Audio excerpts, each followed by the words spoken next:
জীবনে যত পাপ করেছেন এই পাপগুলো কাছে খাতায় লিখবেন যে আমি এই পাপ জীবনে করেছি।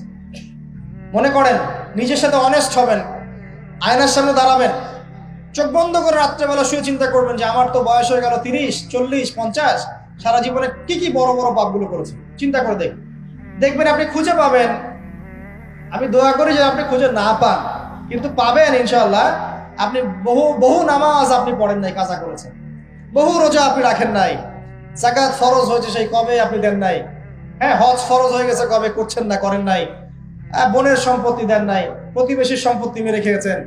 কোনো ক্ষেত্রে দেখা যেতে পারে, এটাও হতে পারে এমনটাও যে আপনি জনগণের সম্পদও মেরে খেয়েছেন, এমন হতে পারে আপনি করাপশনে ছিলেন, হতে পারে জেনা করেছেন, মদ খেয়েছেন, ইত্যাদি ইত্যাদি, সুদ খেয়েছেন।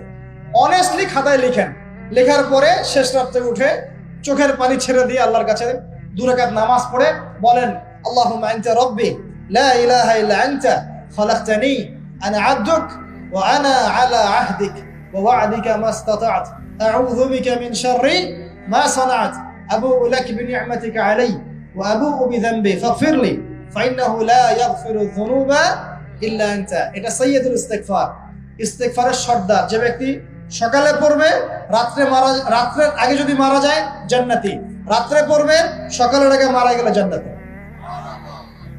হিসনুল মুসলিম বইয়ের মধ্যে আছে। কোন বই? হিসনুল মুসলিম। তোমরা যে ফোন সারাদিন চালাও, ভালো কিছু অ্যাপস ডাউনলোড করো।